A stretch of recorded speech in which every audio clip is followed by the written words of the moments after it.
κυρία Σπυριδούλα Βόσκιου, ο Σταύρος ο Σταυρακόπουλος, ο Νίκος ο Καλόγυρος, ο Βένιος ο Αγγελόπουλος και ο Παύλος ο Χαραμής. Θα ξεκινήσουμε όπως ξεκινάμε πηγαίνοντας στο σχολείο, με τη Σπυριδούλα την Βόσκιου από την πρωτοβάθμια, νηπιαγωγεία, πρωτοβάθμια, δευτεροβάθμια και τριτοβάθμια. Σας ευχαριστώ.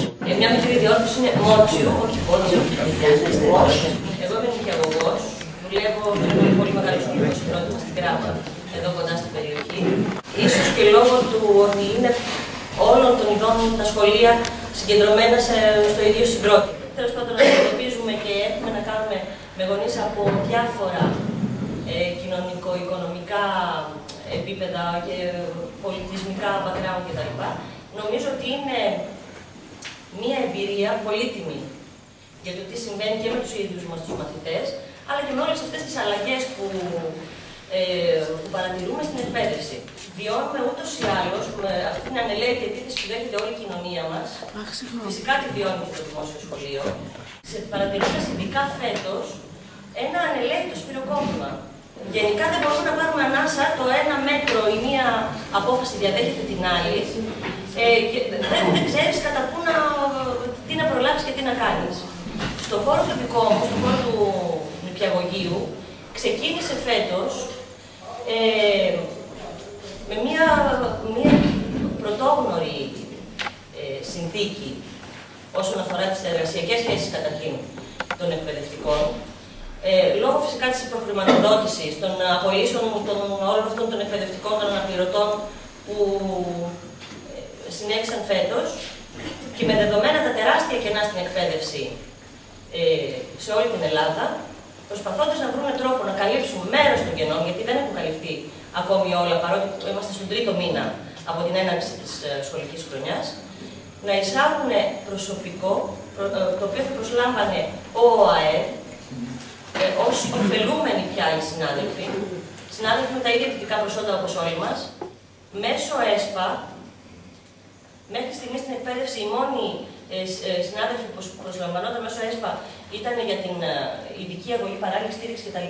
Αν δεν κάνω λάθος, δεν νομίζω ότι για το κανονικό σχολείο, την κανονική δομή του σχολείου είχε προσληφθεί ξανά εκπαιδευτικός με ΕΣΠΑ, πόσο μάλλον με αυτή τη συνθήκη εργασίας, όπου θα ήταν οι συνάδελφοι με σύμβαση 6,5 μηνών, δεν προβλεπόταν πουθενά ότι θα ακολουθούσαν το πρόγραμμα αργιών κτλ. Του σχολείου, των υπόλοιπων εκπαιδευτικών, Χριστούγεννα, Πάσχα και όλα αυτά, ξεκινώντας και όντας οι αμοιβές τους από 427 μέχρι 490 ευρώ.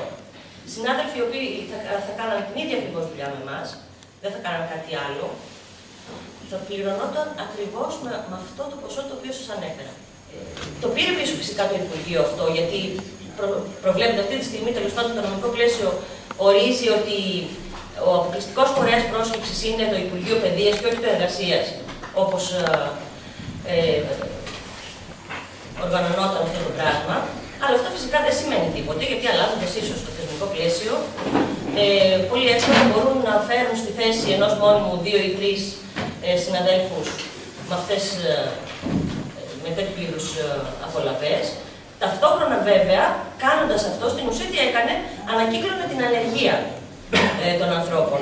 Γιατί ως προϋπόθεση έβαζε τη μακροχρόνια ανεργία των νηπιαγωγών σε πρώτη φάση. Ο συνάδελφος που δούλευε μέχρι τον Ιούνιο μάλλον δεν θεωρούνταν μακροχρόνια άνεργος, άρα δεν θα μπορούσε να ξαναπροσληφθεί. Και αυτός που θα δούλευε φέτος, του χρόνου δεν θα ήταν μακροχρόνια άνεργος, ώστε να μπορέσει να ξαναδουλέψει. Στην ουσία ανακυκλώνουμε την ανεργία μας. Νομίζω ότι δεν είναι αποκομμένο από μια προσπάθεια και με τον τρόπο με τον οποίο δρομολόγησε το Υπουργείο τα πράγματα όσον αφορά τα νηπιαγωγεία. Αναφέρομαι αυτή τη στιγμή στα νηπιαγωγεία, αλλά δεν θεωρώ ότι είναι ξεκομμένο από οτιδήποτε άλλο. Πολλές φορές έχει χρησιμοποιηθεί το νηπιαγωγείο ίσως ως πιο ευάλωτος χώρος, ίσως ως ένας χώρος που δεν έχει τη μαζικότητα που έχουν άλλοι χώροι. Έχει χρησιμοποιηθεί ως μία, ας πούμε, προκειμένου να ξεκινήσουν διάφορες μεταρρυθμίσεις αναχρονιστικότητες. Έκανε πολλά ταυτόχρονα το Υπουργείο φέτος. Με με μία εγκύκλειό του, απλά με μία εγκύκλειό του, αλλάζει εντελώς το χαρακτήρα του σχολείου, του ολοήμερου σχολείου, το οποίο στο νηπιαγωγείο δεν θεωρείται το ολοήμερο υποστηρικτική δομή, θεωρείται αμιγώς σχολικό πρόγραμμα από την έναρξή του ως το μεσημέρι, ως τις 4 παρατέταρτο που τελειώνει. Βάζοντας και επιτρέποντας αθρώες αποχωρήσεις ενδιάμεσα των παιδιών, υποψιάζει ταυτόχρονα το ότι μπορεί να πάμε πολύ εύκολα σε μια αύξηση ωραρίου των νηπιαγωγών, ώστε να πάει πολύ εύκολα μέχρι τις 1,5-2, δεν ξέρω και εγώ τι, με μία νηπιαγωγό και μετά να βάλει κάποιον από τους συναδέλφους τους ευέλικτους, ας πούμε, με τις συνθήκες εργασίας που προαναφέραμε, ίσως κάποιους ορομίστους κτλ. Αυτό σημαίνει αυτομάτως, αν συμβεί αυτό, σχεδόν το 1/3 των οργανικών στα νηπιαγωγεία στον αέρα. Γιατί να μην σκεφτούμε και με δεδομένα και τις δηλώσεις και από τον Μητσοτάκη και γενικώς τις βουλές της κυβέρνησης και τις δεσμεύσεις που έχουν υπογράψει και τις απολύσεις που έχουν δεσμευτεί να κάνουμε μέσα στο 2014, ότι ένα μεγάλο μέρος αυτών των απολύσεων θα καταλάβουν οι εκπαιδευτικοί οι οποίοι θα έχουν χάσει τις οργανικές τους. Εμείς, εγώ μάλλον, έχουμε φτιάξει στην πρωτοβάθμια εκπαίδευση ένα συντονιστικό νηπιαγωγό, το οποίο κινείται μέσα στους συλλόγους μας φυσικά και απευθύνεται προς τη ΔΟΕ, κάτι σαν ομάδες εργασίας που επεξεργάζονται διάφορα θέματα, σαν οι άνθρωποι που ξέρουν πολύ καλύτερα τα ζητήματα του χώρου μας. Και λειτουργώντας προς τη ΔΟΕ, τέλος πάντων, και επεξεργαζόμενοι διάφορα ζητήματα, προσπαθούμε να πιέσουμε και να τεκμηριώσουμε τις θέσεις μας σε σχέση με το τι φέρει, τι αλλαγές μπορεί να φέρουν και στο κλάδο το δικό μας και γενικότερα στην εκπαίδευση όλα αυτά τα μέτρα που παίρνονται εις βάρος του δημόσιου σχολείου. Οι νηπιαγωγοί είναι αυτοί που καλούνται μονίμως να βάλουν πλάτη και να στηρίξουν το σχολείο και ταυτόχρονα είναι αστήρικτοι από όλους τους φορείς. Βλέπουμε αυτή τη στιγμή συναδέλφους οι οποίοι διώκονται είτε γιατί δεν ζέσταναν το φαγητό των παιδιών στο ολοήμερο, είτε γιατί ζέσταναν το φαγητό στο ολοήμερο και μάλιστα τους έχουν γράψει από το υγειονομικό γιατί δεν έχουν επιστοποιητικά υγείας κτλ. Είτε προτείνουν, έχουμε ακούσει πολλά και κωμικοτραγικά πράγματα προκειμένου και εν πάση περιπτώσει να γίνεται και ως προς τη σύντηση των παιδιών όσο γίνεται καλύτερη δουλειά και ως προς την ασφάλεια παιδιών και νηπιαγωγών. Προτείνονται αλλού θερμοθάλαμοι, ας πούμε, θερμομπόλ. Είναι επικίνδυνα. Οι συνάδελφοι βάζουν θερμοφόρες και βάζουν πάνω τα μπολάκια προκειμένου να ζεσταίνεται, να μένει ζεστό το φαγητό των παιδιών. Όταν μάλλον, το μόνο που έπρεπε να έχει γίνει από την ίδρυση των ολοημέρων, και εφόσον προβλέπεται σύντηση των παιδιών στο σχολείο, τόσο στα δημοτικά όσο και στα νηπιαγωγεία, να βάλουν τραπεζοκόμους. Ανθρώπους που θα είναι υπεύθυνοι γι' αυτό και τα παιδιά να έχουν μια. Εν πάση περιπτώσει, στη διαβίωσή τους στο σχολείο μέσα να έχουν και ένα κανονικό γεύμα και να μην υπάρχουν και όλα αυτά τα πράγματα που δεν αφορούν για την νηπιαγωγό στο να ζεσταίνει το φαγητό των παιδιών και, εν πάση περιπτώσει, να μην έχει να κυνηγάει συνεχώς και να πρέπει να απολογείται παντού είτε στους προϊσταμένους είτε στους γονείς. Εν πάση περιπτώσει, είναι μια δύσκολη κατάσταση, η αλήθεια είναι, στα νηπιαγωγεία. Έχουμε παιδιά, όπως παντού βέβαια, σε όλη την εκπαίδευση, παιδιά που έχουν χάσει ουσιαστικά το χαμόγελό τους. Παιδιά που πεινάνε, παιδιά που είναι σε ανασφάλεια, παιδιά που δεν ξέρουν αν θα έχουν αύριο το σπίτι τους να μένουν. Αυτό έχει άμεση επίπτωση και σε όλη φυσικά τη μαθησιακή διαδικασία. Ταυτόχρονα με την ελλειπή χρηματοδότηση παντού, το κόστος επί της ουσίας μετακυλίεται στις πλάτες των γονέων που δεν μπορούν να το σηκώσουν, εννοείται, και όλο αυτό διαγράφει ένα σκηνικό πάρα πολύ δύσκολο. Αυτό που εμείς προτείνουμε και προσπαθούμε να το κάνουμε τουλάχιστον και μέσα από τη δράση του είναι να είμαστε κοντά με τους συλλόγους μας και μέσα στη ΔΟΕ, αλλά και να κινητοποιήσουμε γονείς, ενημερώνοντάς τους ταυτόχρονα για όλα τα προβλήματα καθώς και για τα δικαιώματά τους, προκειμένου με τα εργαλεία που έχουμε στα χέρια μας, με τα όπλα που έχουμε στα χέρια μας, να πιέσουμε και να ζητάμε κάτι καλύτερο να γίνει. Αυτά θα είναι.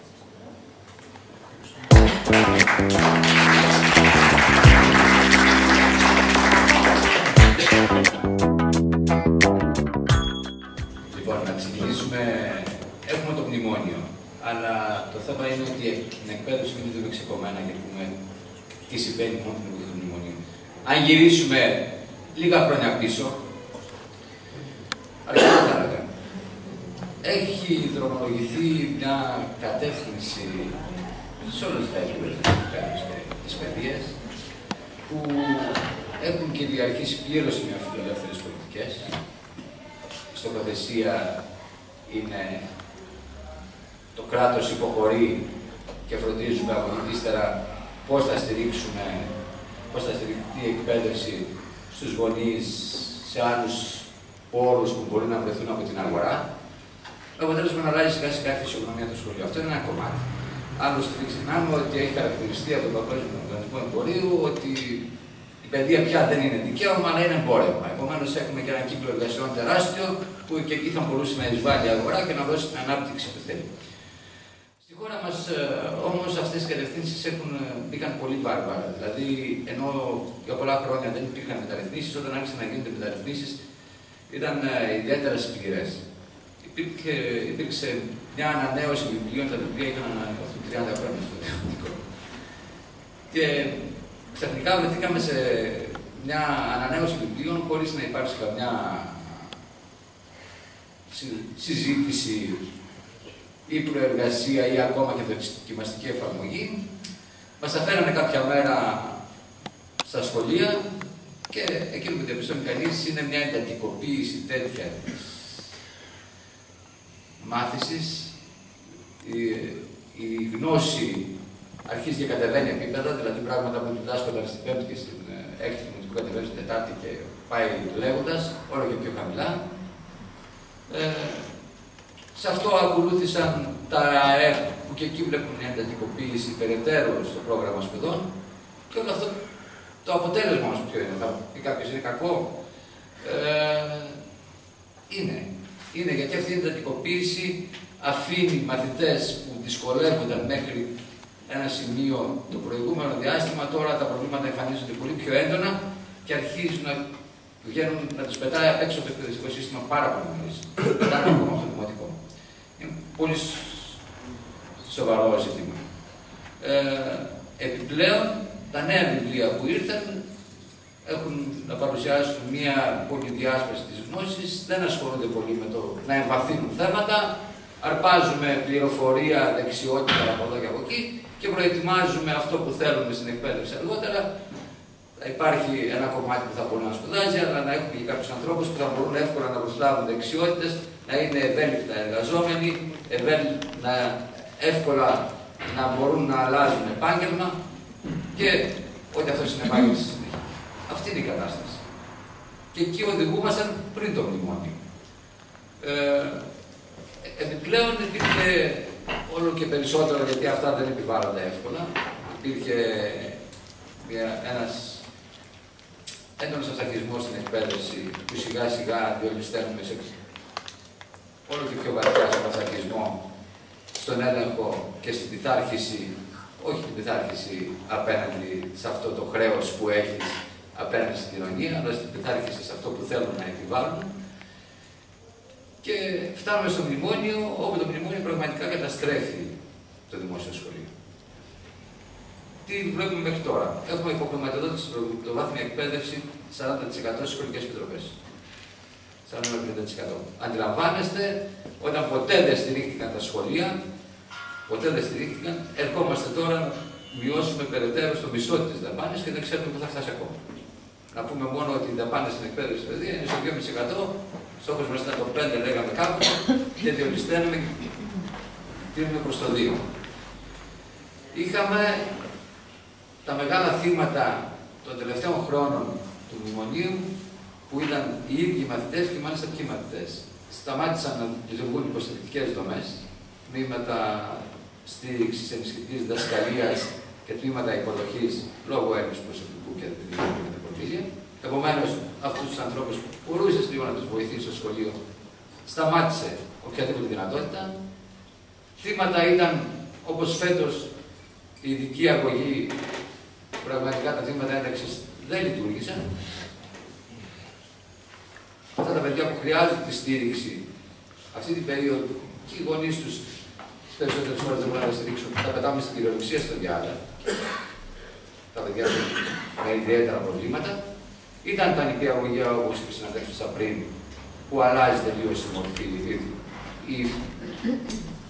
Αυτό που λέγαμε όλο ημέρα το νηπιαγωγείο, γιατί ο καθένας τώρα λέει μπορεί να τα παίρνει όποτε θέλει, επομένως να μην ακολουθεί το πρόγραμμα. Ό,τι μπορούμε να κάνουμε αρκεί να περικόψουμε έστω και μία θέση εργασίας. Θύματα ήταν τα ολοήμερα σχολεία, όπως τα ξέρουν μέχρι τώρα, με όλα τα προβλήματα που είχαν.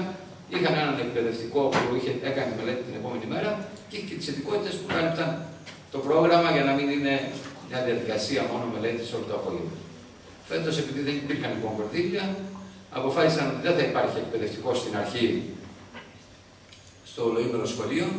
Έτσι πήραν όλους τους εκπαιδευτικούς από το ολοήμερο σχολείο, τους κατεβάσανε στο πρωινό πρόγραμμα για να καλύψουν τα κενά που υπήρχαν. Έβλεπαν ότι σίγουρα έχει δημιουργήσει προβλήματα και ξεσηκώθηκαν όχι μόνο οι εκπαιδευτικοί, αλλά ξεσηκώθηκαν και οι γονείς. Γιατί ξαφνικά τα πήγαν τα παιδιά σε ένα ολοήμερο που δεν θα γινόταν καν μελέτη. Αυτό που τουλάχιστον μπορούσε να βοηθήσει για την επόμενη μέρα. Και αυτό πάλι μέσα συμπεριλαμβάνει και κυρίως αφορά οικογένειες που δεν μπορούσαν να βοηθήσουν τα παιδιά τους.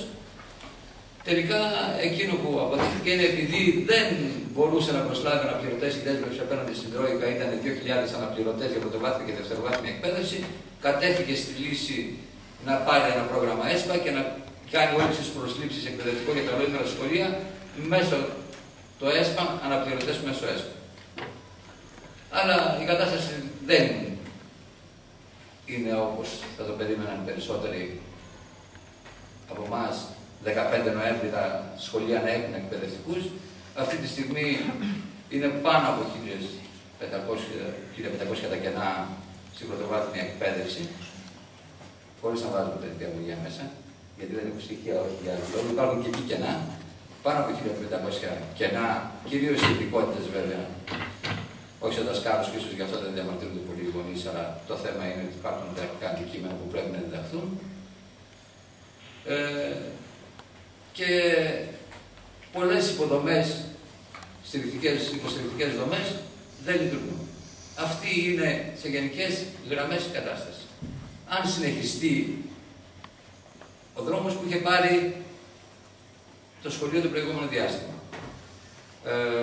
αυτό που συνέβη τώρα με το μνημόνιο, νομίζω ότι μπορούμε πια ξεκάθαρα να μιλάμε για τη διάλυση, την πλήρη διάλυση του δημόσιου σχολείου. Και το θέμα είναι ότι αυτές οι πολιτικές αλλάζουν, μπορείς να αλλάξεις επιμέρους πράγματα. Κατά τη γνώμη μου, δεν μπορούν να αλλάξουν οι πολιτικές αυτές. Γιατί η κατεύθυνση που είναι δοθεί, οι νεοφιλελεύθερες πολιτικές έχουν αυτή την κατεύθυνση υποχώρηση του κράτους. Εδώ ήρθε να ενισχύσει όλα αυτά. Το μνημόνιο ήρθε να χτυπήσει σκληρά και να φέρει όλα αυτά τα αποτελέσματα πολύ νωρίτερα. Δεν θα έχουν σκοπό, δεν είναι στην πολιτική τους. Δεν είναι στην ιδεολογία του ότι πρέπει να στηρίξουν το δημόσιο σχολείο, επομένως δεν θα κάνουν καμιά προσπάθεια περαιτέρω από εδώ και πέρα. Θα βλέπουμε μόνο συρρήκνωση του δημόσιου σχολείου. Και εκείνο που μπορεί να παλέψει κανείς, αν θέλουμε ένα σχολείο που πραγματικά να είναι για όλα τα παιδιά, να στηρίξει αυτά τα παιδιά που έχουν ανάγκη πραγματικά, αυτά που πετάει τώρα το εκπαιδευτικό σύστημα έξω, να στηρίξει, να μπορέσουν να σταθούν στα πόδια τους, φτάνοντας σε μια επόμενη βαθμίδα, που και εκεί θα τα πει ο Παύλος αργότερα, ακριβώς τον ίδιο στόχο έχουν. Πώς θα πετάξουν παιδιά έξω από το εκπαιδευτικό σύστημα. Εκείνο που έχουμε χρέος να κάνουμε όλοι μας είναι να ανατρέψουμε συνολικά τις πολιτικές αυτές, αν θέλουμε να δούμε ένα σχολείο που πραγματικά αξίζει στην κοινωνία, είναι δικαίωμα για όλους και είναι άξιο και του λαού μας και των αγώνων.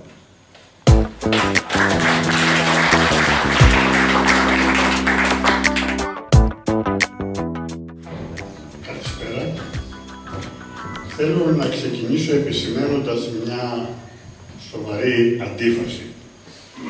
Από τη μία πλευρά η Ευρωπαϊκή Ένωση, ακόμα και στις τελευταίες οδηγίες της, τονίζει πόσο σημαντικό είναι να περιοριστεί η πολύ μεγάλη διαρροή, δηλαδή η εγκατάλειψη της φοιτησης από τα παιδιά, πριν από την ολοκλήρωση της υποχρεωτικής ή γενικότερα αυτής που ονομάζουμε γενική εκπαίδευση. Και από την άλλη, μια σειρά από πολιτικές, όχι μόνο στην Ελλάδα, αλλά και σε άλλες χώρες της Ευρώπης, οδηγούν σε μια μεγέθυνση των αντιξιοτήτων και των προβλημάτων τέτοια, που η σχολική διαρροή χρόνο με το χρόνο να μεγαλώνει και να γίνεται απειλητική. Δεν είναι τυχαίο ότι στην τελευταία ανακοίνωση της Ευρωπαϊκής Ένωσης, που έγινε ακριβώς πριν ένα χρόνο, το Νοέμβρη του 2012, τονίζεται πόσο έχει αυξηθεί το ποσοστό των παιδιών που εγκαταλείπουν το σχολείο πριν να ολοκληρώσουν τη γενική τους εκπαίδευση και πόσο αναγκαίο είναι επίσης να ληφθούν μέτρα για να αντιμετωπιστεί αυτή η πολιτική. Και όμως τα μέτρα και οι πολιτικές που εφαρμόζονται οδηγούν ακριβώς στο αντίθετο σημείο, στην εγκατάλειψη από ένα και μεγαλύτερο αριθμό παιδιών της εκπαίδευσης και ταυτόχρονα στην ενίσχυση φαινομένων όπως είναι η σχολική αποτυχία κάθε μορφής, ο οργανικός και ο λειτουργικός αναλφαβητισμός και γενικότερα η υποεπίδοση των παιδιών. Το ίδιο ακριβώς συμβαίνει και στην Ελλάδα. Και μάλιστα εδώ θα έλεγα ότι παίρνει και έναν άλλο χαρακτήρα η αντίφαση, εάν κρίνουμε το τελευταίο σχέδιο νόμου που ψηφίστηκε και είναι πλέον ο νόμος του κράτους για την δευτεροβάθμια γενική εκπαίδευση στη χώρα μας. Εκεί λοιπόν, αν δείτε το πλαίσιο των στόχων που ορίζονται στο άρθρο 1 αυτού του νόμου, για το καινούργιο υποτίθεται λύκειο, θα έλεγε κανείς ότι αν εξαιρέσουμε μια συζήτηση που μπορεί να γίνει σχετικά με τα θρησκευτικά ιδεώδη, όλοι οι υπόλοιποι σκοποί που τίθενται για το λύκειο, δύσκολα θα μπορούσαν να αμφισβητηθούν. Αν όμως ανατρέξει κανείς στα επιμέρους σημεία αυτού του νομοσχεδίου, δηλαδή στις ρυθμίσεις που υποτίθεται ότι υλοποιούν αυτούς τους στόχους, θα διαπιστώσει ότι κινούνται στην αντίθετη ακριβώς κατεύθυνση. Παλιότερα, όταν ήταν υπουργός παιδείας ο Αρσένης, είχε επιχειρήσει μια παρόμοια εκπαιδευτική σε εισαγωγικά μεταρρύθμιση, πατώντας πάνω σε ένα δίλημμα. Ποιότητα, αναρωτιόταν, ή ισότητα. Πρέπει να διαλέξουμε. Με παρόμοια λοιπόν επιχειρήματα, επιχειρήθηκε και πρόσφατα η θεσμοθέτηση των ρυθμίσεων αυτού του καινούριου νόμου, ο οποίος νόμος ουσιαστικά έχει μετατρέψει το Λύκειο σε ένα απέραντο διαρκές εξεταστικό ναρκοπαίδιο και φαίνεται ότι ευνοεί κατά κύριο λόγο εκείνα τα παιδιά που τα ίδια και οι οικογένειές τους μπορούν να ανταποκριθούν σε αυξημένες απαιτήσεις για μεγάλο χρονικό διάστημα έντονου ανταγωνισμού. Προφανώς, αυτά τα παιδιά και αυτές οι οικογένειες δεν μπορούν να αναζητηθούν εύκολα τουλάχιστον στα κοινωνικά στρώματα που μαστίζονται από την κρίση και επομένως είναι μαθηματικά βέβαιο, έχω και δίπλωμα μαθηματικό, ότι αυτού του είδους οι ρυθμίσεις θα οδηγήσουν σε μία ακόμη περαιτέρω μεγέθυνση του ποσοστού εγκατάλειψης και διαρροής από το Λύκειο. Χρειάζεται λοιπόν να δούμε εδώ τι είδους μεταρρυθμίσεις είναι αυτές που προωθούνται και αν μπορεί να υπάρξουν σοβαρές αλλαγές. Σε αυτό λοιπόν το πεδίο θα έλεγα τα εξής. Πρώτα απ' όλα, δεν μπορεί κανείς να κατανοήσει τις μεταρρυθμίσεις που γίνονται στην Ελλάδα αν δεν λάβει υπόψη πρώτον τις κατευθύνσεις που δίνει ο Οργανισμός Οικονομικής Συνεργασίας και Ανάπτυξης, ο ΟΣΑ, για μια σειρά από χώρες, ιδιαίτερα για εκείνες οι οποίες βρίσκονται σε πολιτική μνημονίων, οπότε οι κατευθύνσεις γίνονται πλέον απροκάλυπτες επιταγές. Εδώ λοιπόν έχουμε για παράδειγμα, δύο μόνο θα πω για να μην πω πολλά, την περίπτωση της τελευταίας οδηγίας που ανέφερα, που συστήνει στα κράτη-μέλη της Ευρωπαϊκής Ένωσης να συνδεθεί το εκπαιδευτικό του σύστημα ακόμα πιο στενά με τους επιχειρηματικούς κύκλους. Και αυτό, στην περίπτωση της τεχνικής επαγγελματικής εκπαίδευσης, παίρνει τη μορφή της μαθητείας. Μαθητεία σημαίνει να εκθέσω το μαθητικό δυναμικό της τεχνικής επαγγελματικής εκπαίδευσης στην επιρροή της εργοδοσίας και ταυτόχρονα στην οικονομική εκμετάλλευσή της. Η οδηγία βέβαια λέει να συνδεθεί το σχολείο με τις επιχειρήσεις. Οι επιχειρήσεις να έχουν λόγο για το πρόγραμμα του σχολείου και ακόμη να χρησιμοποιείται η εμπειρία τους και διδακτικά μέσα στο σχολείο. Αλλά βέβαια σε άλλες χώρες θα μπορούσαν να λαμβάνουν και κάποια μέτρα προστασίας των παιδιών. Στην κατάσταση που βρίσκεται η χώρα και κάτω από αυτές τις ακραίες φασιστικής έμπνευσης πολιτικές της κυβέρνησης, δεν είναι εύκολο να εξασφαλιστεί προστασία για τα παιδιά που εκτίθενται στη μαθητεία. Και το άλλο παράδειγμα αφορά τον Οργανισμό Οικονομικής Συνεργασίας και Ανάπτυξης, όπου μέσα από τις οδηγίες που δίνει ειδικά για την Ελλάδα, τονίζει ότι δεν μπορεί να υπάρξει αυτή η περιβόητη ποιότητα εάν το ελληνικό εκπαιδευτικό σύστημα δεν καθιερώσει εθνικές νόρμες αξιολόγησης. Πράγμα που σημαίνει ότι πρέπει τα σχολεία, τα παιδιά, οι εκπαιδευτικοί, να αξιολογούνται με βάση κοινά θέματα σε εθνική κλίμακα. Και αυτό ακριβώς έρχεται να υλοποιήσει η πρόσφατη νομοθεσία για το Λύκειο, ορίζοντας ότι όχι μόνο τα θέματα τα πανελλαδικά θα ορίζονται μισά από τράπεζα θεμάτων με κλήρωση και μισά από την Εθνική Επιτροπή Εξετάσεων, αλλά και τα άλλα θέματα, τα προαγωγικά των εξετάσεων προαγωγής από την Α, τη Β και απόλυσης από τη Γ Λυκείου, θα ορίζονται και αυτά μέσα από μια παρόμοια διαδικασία όπου κατά το ίμιση θα έχει το λόγο ο δάσκαλος της τάξης, η δασκάλα, και κατά το ίμιση θα ορίζονται με κλήρωση ανασχολείων από τράπεζα θεμάτων. Βεβαίως είναι τόσο πίσω και ευτυχώς στην υλοποίηση αυτών των σχεδίων η κεντρική εξουσία, ώστε είναι σχεδόν βέβαιο ότι εφέτος ούτε για την πρώτη ηλικίου δεν πρόκειται να εφαρμοστεί αυτό. Γιατί όλοι οι σχεδιασμοί έχουν μείνει πίσω, ούτε καν η Επιτροπή Εξετάσεων δεν έχει συσταθεί. Αλλά ο πανικός που έσπηρε αυτή η πρωτοβουλία στα παιδιά της πρώτης τάξης είναι κάτι το οποίο το βίωσα από την πρώτη στιγμή που μπήκα στην τάξη για μάθημα, σε πρώτη ηλικίου. Και να μου λένε τα παιδιά, κύριε, εμείς θέλουμε να μας κάνετε αυτά που λέει το βιβλίο μόνο, γιατί από αυτά θα εξεταστούμε στο τέλος και θέλουμε να μην βρεθούμε προαπροόπτου όταν θα γίνει η κλήρωση των μισών θεμάτων. Και συγκρατήστε, μου λένε, ότι τα μισά θέματα θα βγουν από την τράπεζα αυτή. Εγώ πρέπει να είμαστε από την κλήρωση. Από την κλήρωση που θα γίνει από την τράπεζα θεμάτων. Και επομένως πρέπει να είμαστε προετοιμασμένοι κατάλληλα.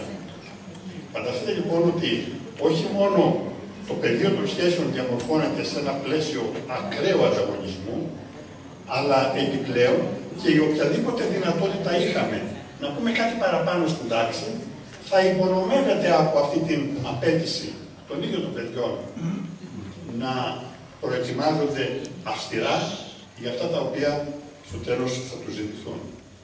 Και αυτό δεν διαφέρει ουσιαστικά από το να έχουμε πανελλήνιες εξετάσεις, δηλαδή τη λογική και ας πούμε το τρομοκρατικό κλίμα των πανελλαδικών εξετάσεων ήδη από την πρώτη ηλικίου. Πράγμα που θα δυσκολέψει ακόμη περισσότερο την πρόσβαση και γι' αυτό ο συνήγορος του παιδιού εν τέλει είπε ότι όταν συζητήθηκε το θέμα αυτό στην Επιτροπή Μορφωτικών Υποθέσεων της Βουλής, ότι θα αυξηθεί υπέρμετρα η μαθητική διαρροή από το Λύκειο λόγω αυτών των ρυθμίσεων και ζήτησε να υπάρξει μια επαναθεώρηση του όλου σχεδιασμού. Δεν το είπε ούτε μόνο η ΟΕΜΕ, ούτε οι εκπαιδευτικοί φορείς που σύσσωμοι αντέδρασαν όλοι τους στη λογική του νομοσχεδίου, αλλά ακόμη και ο συνήγορος του παιδιού.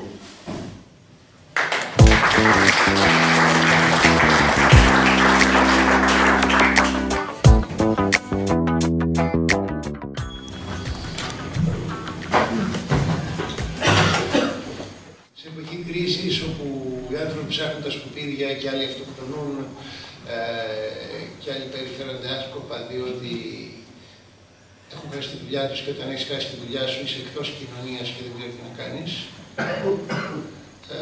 Δεν είναι πολυτέλεια να μιλάμε για οράματα. Είναι αναγκαίο να μιλάμε για οράματα, γιατί μόνο τα οράματα μπορεί να δώσουν κινητήρια δύναμη στους ανθρώπους για να παλέψουν να ξεπεράσουν την κρίση. Να λέω να ξεπεράσουν την κρίση, σημαίνει να ξεπεράσουν την κρίση όχι ο καθένας μόνος του, αλλά όλοι μαζί.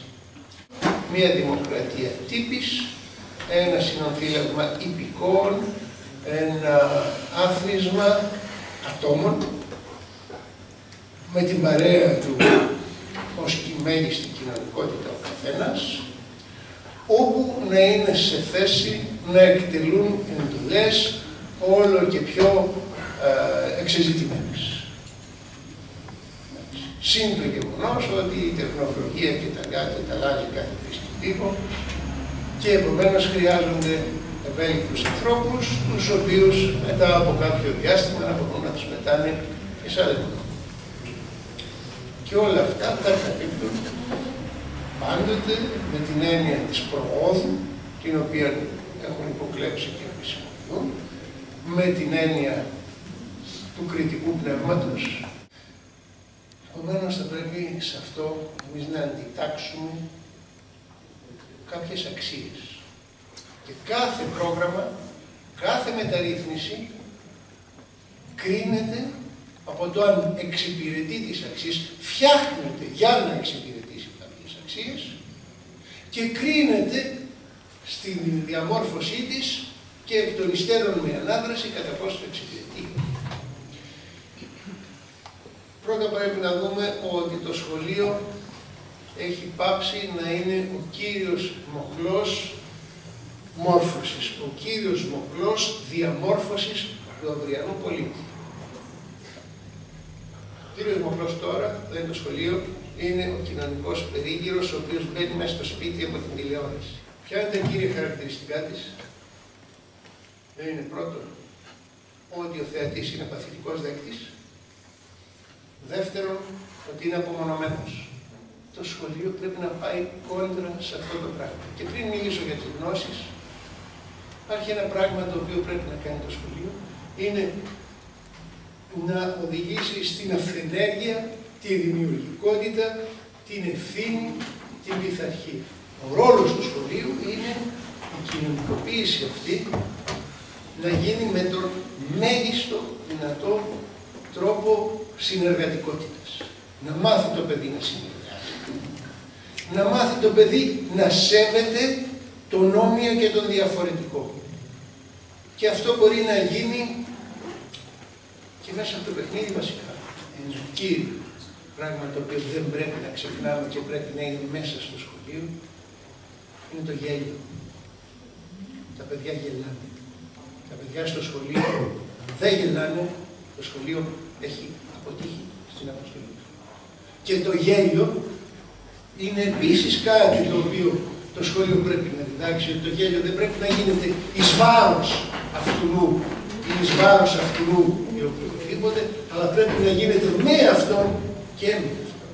Ας πάμε στο επόμενο που είναι η γνώση.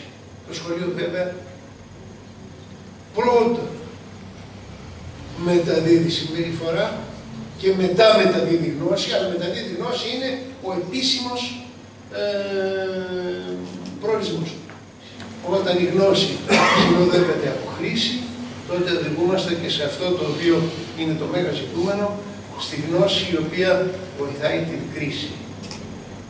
Δεν προετοιμάζουμε τα παιδιά για να πάνε στον τροχό της τύχης, των εκατομμυριούχο και να πάρουν δωροδάκια. Τα προετοιμάζουμε για να μπορούν να βάλουν τάξη στο χάος που μας τριγυρίζει. Από την προσωπική μου εμπειρία μπορώ να σας πω ότι έχοντας διδάξει στους ηλεκτρολόγους, μηχανολόγους του Πολυτεχνείου, όπου μπαίνουν τα άτομα με τις καλύτερες επιδόσεις στα μαθηματικά, με 19 και 2 είσαι απόξω. Έτσι. Λοιπόν, οι μισοί και πάνω από τους μαθητές δεν είναι σε θέση να αναγνωρίσουν πότε θα πρέπει να χρησιμοποιήσουν το τάδε θεώρημα. Το θεώρημα της μέσης τιμής, παραδείγματος χάρη, το πιο συχνό. Όταν τους λες, όταν τους ζητάς το θεώρημα, θα σου βγουν νεράκι. Όταν τους βάζεις σε μια κατάσταση όπου πρέπει να ψάξουν να βρουν ποιο θεώρημα θα χρησιμοποιήσουν, κάνουν βουβή. Και ερχόμαστε στο θέμα των εξετάσεων. Το ερώτημα είναι ένα βασικό στοιχείο στην εκπαιδευτική διαδικασία. Είτε είναι ένα ερώτημα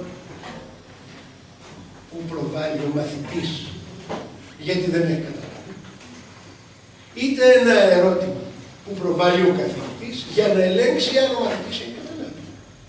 Στην πρώτη περίπτωση υπάρχει ο φόβος. Υπάρχει αυτό, ένα πράγμα που πρέπει να υπενικηθεί αυτό. Ότι θα ρωτήσω κάτι, θα πω μια αρλούμπα και θα γελάσουν άλλους βάρους. Το θέμα είναι ότι αν φοβάσαι ότι θα πεις αρλούμπα και κρατήσεις την αρλούμπα μέσα στο κεφάλι σου, θα μείνει και θα βγάλει ρίζες. Η εξέταση έχει χάσει τον παιδαγωγικό της χαρακτήρα. Η εξέταση ενός μαθήματος είναι ακριβώς για να φανεί τι δεν έχει καταλάβει ο μαθητής. Εάν φανεί τι δεν έχει καταλάβει ο μαθητής, μπορεί να βελτιωθεί και σίγουρα δεν θα βελτιωθεί εάν επαναλάβεις την εκφώνηση ή την εξήγηση με πανομοιότυπο τρόπο, απλώς φωνάζοντας πιο δυνατά. Θα καταλάβει αν το πεις με άλλα λόγια. Και θα το καταλάβει ακόμα καλύτερα αν είναι σε θέση να το πει με δικά του λόγια. Και το εξεταστικό σύστημα, το εξετασιοκεντρικό σύστημα, δεν επιτρέπει να πεις τα πράγματα με τα δικά σου λόγια. Μέχρι παραλογισμού να θεωρούνται λάθος απαντήσεις σε λάθος ασκήσεις στα μαθηματικά σωστές, ενώ η μόνη σωστή απάντηση είναι ότι η εκφώνηση είναι λάθος. Αυτό που κάνει το εξετασιοκεντρικό σχολείο απλώς και μόνο ταξινομεί. Οι εξετάσεις πρέπει να αναπτύσσουν τον παιδευτικό τους χαρακτήρα. Για να είναι κανένας παιδευτικός, χρειάζονται δύο πράγματα. Πρώτον, να έχει αγάπη για τη δουλειά του και για την δουλειά του. Δεύτερον, το οποίο συμβαδίζει με το πρώτο, να μην χρησιμοποιεί τη θέση του ως για να αποκτήσει κύρος λόγω της θέσης, λόγω της εξουσίας της γνώσης την οποία κατέχει, αλλά το κύρος, το όποιο κύρος αποκτά, να είναι λόγω της παρουσίας και όχι της εξουσίας, λόγω της στάσης του απέναντι στους μαθητές του. Αυτά είναι τα κύρια διοντολογικά που πρέπει να έχει ένας εκπαιδευτικός. Και τέλος, για να κλείσω, δεν πρέπει κανένας να περιμένει ότι όλα θα λυθούν στη Δευτέρα παρουσία στην έλευση του σοσιαλισμού στην κυβέρνηση της αριστεράς. Αν δεν αρχίσουν να λύνονται από τώρα, δεν θα λυθούν ποτέ, διότι δεν θα πέσει ποτέ το μάνα εξ ουρανού. Το μάνα θα πέσει αν εμείς το σπίτι. Γιατί κανένας δεν θα μας το χαρίσει.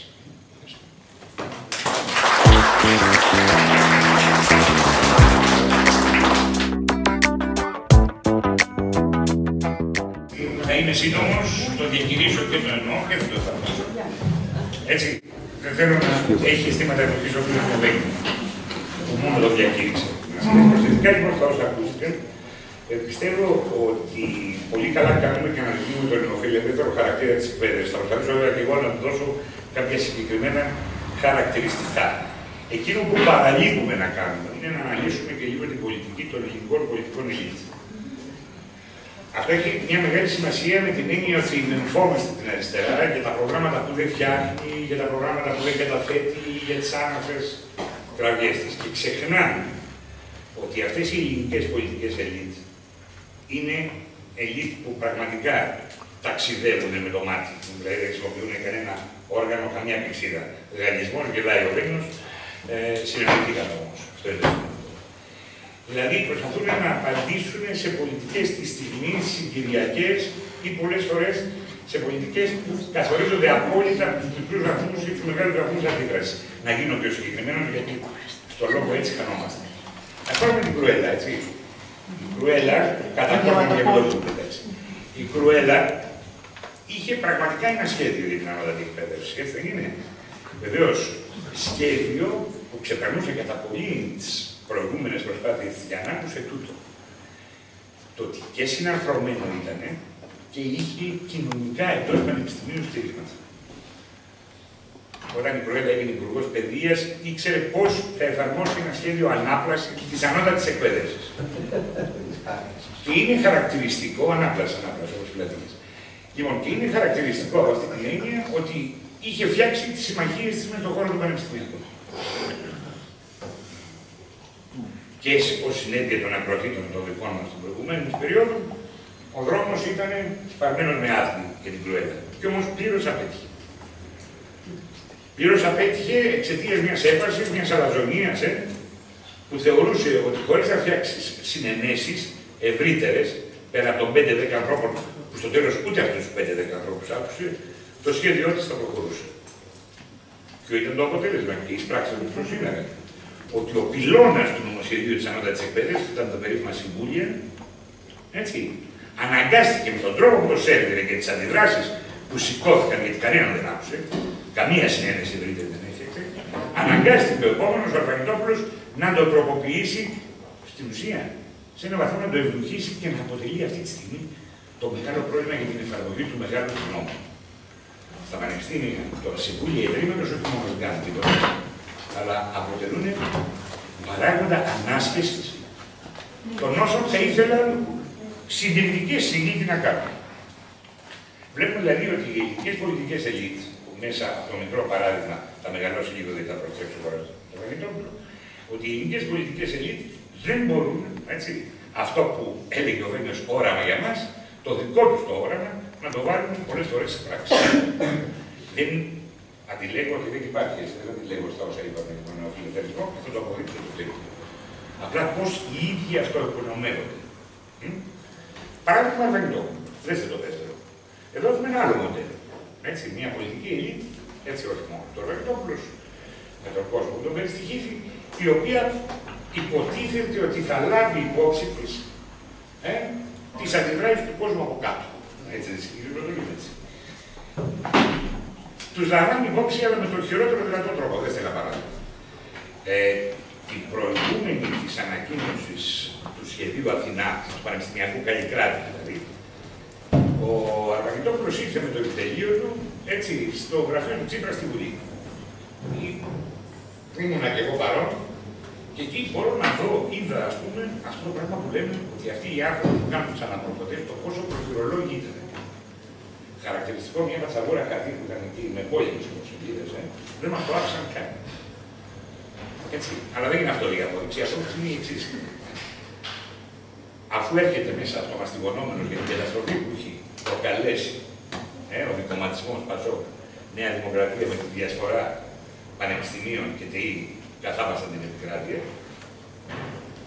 μας αναγγέλει ως μέτρο κάθαρσης ότι αυτό θα κλείσει 4 πανεπιστήμια.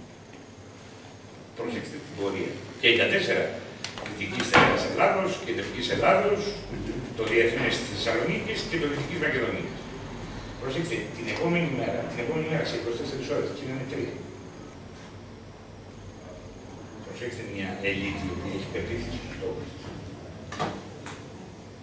Το Διεθνές έμενε ανοιχτό. Το Δυτικής Μακεδονίας ως συνέπεια της επέμβασης, για να μην σας κουράζω, των ομογενών. Έτσι. Ιδιαίτερα Ελλάδας, των ομογενών, ιδιαίτερα Καναδά, Αυστραλίας, έμεινε ανοιχτό. Και στο τελικό δηλαδή διακανονισμό, 2 από τα 4 πανεπιστήμια που εκείνη την ημέρα εξήγηλε ότι θα κλείσουν μπροστά σε όλο το κακό που έχει προκαλέσει και έχει προκαλέσει από το σημείο, δεν είναι η ώρα. Μιλήσαμε πάρα πολύ η πολιτεία στην Ελλάδα με τα πανεπιστήμια παντού από εδώ και από εκεί. Κόστος, κακές σπουδές και έμενε σε αυτά τα παιδιά. Τι θέλω να πω όλα αυτά? Ότι πρέπει όλα αυτά στον αγώνα μας να τα έχουμε υπόψη. Θέλω να πω ότι οι ελληνικές πολιτικές ελίτ με τον ίδιο τρόπο, με την ίδια ευκολία μας εγκατακτήνησαν. Εδώ, ακόμα και το νεοφιλελεύθερο τους όραμα δεν μπορούν να το στηρίξουν με συνέπεια. Σημαίνει ότι το ακυρώνουν ένα κέριο ερώτημα. Σε καμιά περίπτωση. Σε καμιά περίπτωση εμείς δεν μπορούμε να εκχωρήσουμε αυτούς σε αναλύσεις του ίδιους μικροπολιτικής. Ο Αρπαγετόπουλος έδειξε, άρα δεν υπάρχει νεοφιλελευθερισμός. Να η απόδειξη. Η Κρουέλα έπαθε το τάδε την τάδε μέρα. Ιδού η απόδειξη. Ο Σαμαράς χθες, η Κυριακή ήταν πάρα πολύ έτσι αποκαλεμένος. Θα γινόταν μια γυναικαλομαχία, έγινε ιδού η απόδειξη. Ο νεοφιλελεύθερος πορεία της πολιτικής υπάρχει. Πολύ σύντομα να δώσω τους έξοδες πρώτα να δούμε και να λάβουμε υπόψη μας. Έτσι, τη μέθοδο του, τη μέθοδο την οποία είναι επενεργή. Και την είπε τη λέξη τη σωστή νομίζω στα ουλαπηγόνες, είναι οι ρηπές, έτσι, αυτές οι ρηπές τις οποίες η Κλάιν στο βιβλίο της στο δόγμα του Σόκ περιγράφει. Οι νεοφιλελεύθεροι επενεργούν με ρηπές μέτρου. Τα οποία δεν μπορούμε και μην το εκλαμβάνουμε, να μια αριστερά που έχει σωστή ανάλυση, να το πω έτσι δραματικά με τις λέξεις παρελθόντος, σωστή ανάλυση. Λοιπόν, πρέπει να λαμβάνει υπόψη της. Δεν μπορεί την παραμικρή μας ήττα να την εκλαμβάνουμε ως συνολική ήττα. Διότι όταν ο άλλος, έτσι, σε μαστιγώνει κυριολεκτικά με μέτρα, δηλαδή τρως μια δέσμη μέτρων, και επιτυχημένα να πατήσεις, πάλι δεν είσαι επιτυχημένος, γιατί μια άλλη δέσμη μέτρων ζούσε την επόμενη μέρα. Έτσι δεν είναι αυτό, δεν ζούμε στους πανεπιστημίους χώρους. Αυτό δεν ζούμε στους θεσμούς. Χάνοντας τη δεύτερη μάχη, ούτε πάλι έχεις έναν απολογισμό ήττας. Μετράς τι έχασες. Διότι έχεις ένα τρίτο μέτρο. Αυτή είναι η μέθοδος του νεοφιλελευθερισμού. Και εδώ θα μου επιτρέψετε λίγο να τηλεγραφώ, γιατί καταλαβαίνω και την κούρασή σας. Πρώτον, το είπε ποιότητα. Το λένε αριστεία. Κάθε μεταρρύθμιση θα φέρει ποιότητα, θα φέρει αριστεία. Και μετά όλοι μας εκπλησόμαστε, γιατί ο Μιχαλολιάκος είναι μες στα σχολεία. Ο Μιχαλολιάκος τι είναι, ο Άριστος τον Αρίστο. Η ιδεολογία του αυτό δεν το λέει.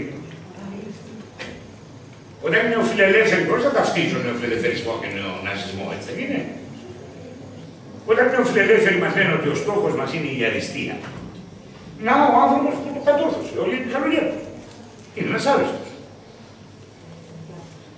Πρώτος λοιπόν άξονας και πρώτη αιχμή στην οποία πρέπει να απαντάμε και να πολεμάμε. Δεύτερη, ότι αυτή η ανάδειξη του ενός υπέρτατου σημαίνει πολλές φορές την ανάδειξη του ατόμου που θέλει ο φιλελευθερισμός. Λέμε στις μέρες μας φιλελευθερισμός. Έτσι. Και εννοούμε ένα πράγμα σύστοιχο, ομοούσιο με τη δημοκρατία. Ποτέ δεν κάνει το πράγμα έτσι. Το 19ο αιώνα ο φιλελευθερισμός και η δημοκρατία παίζουν σφαλιάδες. Και αν δεν εμφανιζόταν ο σοσιαλισμός, ο φιλελευθερισμός και η δημοκρατία δεν θα τα βρίσκανε ποτέ. Ήταν μπροστά στον καινούργιο εχθρό που τα βρήκανε. Και τους γνωρίσανε, τουλάχιστον οι δικές μας ηλικίες, όλες αυτές. Έστω και οι μεγαλωμένες στη Λιβέρνη, ας πούμε, έτσι, που τους γνωρίσαμε παντρεμένους, δεν ήταν πάντοτε παντρεμένοι.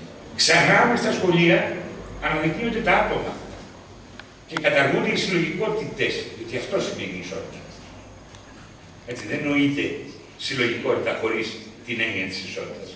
Κοιτάξτε πώς περνάει στο λόγο των, στα blogs, έτσι, στα διάφορα του διαδικτύου. Πώς περνάει, ας πούμε, ο λόγος κατά των συντεχνιών, κατά των συνδικαλιστών. Κυρίαρχο λόγος. Που ουσιαστικά τι είναι ο λόγος κατά της συλλογικότητας. Το άτομο έχει αξία και το άριστο άτομο. Να είναι η μεγαλύτερη καταστροφή που μπορεί να σου φέρει. Κοιτάξτε, λέω ξανά να δείτε το σχέδιο του Αρπαγετόπουλου για να δέσω και να κλείσω. Είχε σχέδιο χτυπήματος των κοινωνικών επιστημών, άρα της κριτικής διάστασης της σκέψης του Αρπαγετόπουλου. Βεβαίως και είχε. Είπε π.χ.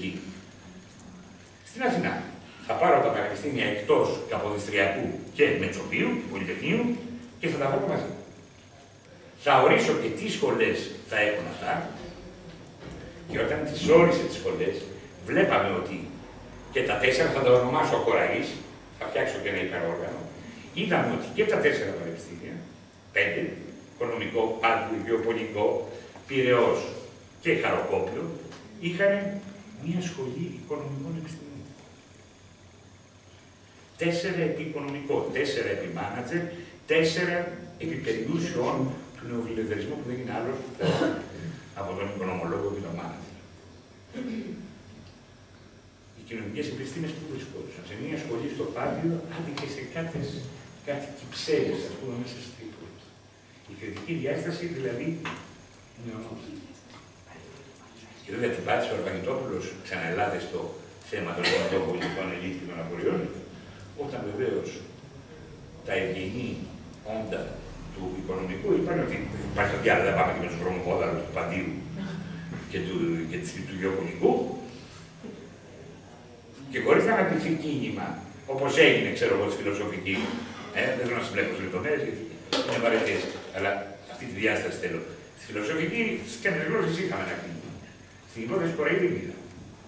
Είχαμε τους Ελληνείς, τις ελίτ του Οικονομικού Πανεπιστημίου των Αθηνών, τους ανθρώπους που βάζουν στα μεταπτυχιακά τους δίδακτρα 8 και 10.000 ευρώ, ο Ναυτοπάλη τα δίδακτρα είναι εμπληκτικά, να αντιδρούν, γιατί βεβαίως σας έδωσα και τη λύση του προβλήματος, δεν θέλανε να μοιραστούν την πίτα με το υπόλοιπο λαό. Έτσι, και ιδιαίτερα με τους βρωμοπόδαρους. Η Βουλή δηλαδή είναι πολύ καλό που πέρασε η ανάδειξη του νεοφιλελευθερισμού ως του μείζωνα κινδύνου που έχουμε να αντιμετωπίσουμε στα επόμενα χρόνια και στον χώρο της εκπαίδευσης. Πιστεύω όμως ότι το κριτικό μας εργαλείο απέναντί του πρέπει να αρχίσει να ακομίζεται σε διάφορες μικροπλευρές του. Έτσι. Δηλαδή είναι κέριο να δούμε το πώς οι ελληνικές πολιτικές ελίτ μπορούν να το πάνε, και αν έχουν την πρόθεση. Βεβαίως και την είχε την πρόθεση ο Αρβανιτόπουλος να την κόψει τις κοινωνικές επιστήμες. Πόσο μπορούν να το πάνε. Έτσι. Και βεβαίως να δούμε και την ιδεολογία του. Τώρα είναι σημαντικό. Μας έχουν σαπίσει. Ναι ή όχι. Μας έχουν σαπίσει. Απαντά στο ένα σου και το επόμενο. Οι πρώτες σελίδες του βιβλίου της Κλάιν το εξηγούν με τον καλύτερο δυνατό τρόπο. Αρχηγέ, περάτωσα την ομιλία μου και στο μεσογειακό ανταγωνισμό που μου το βρέχει και δεν ξέρω τι να πω.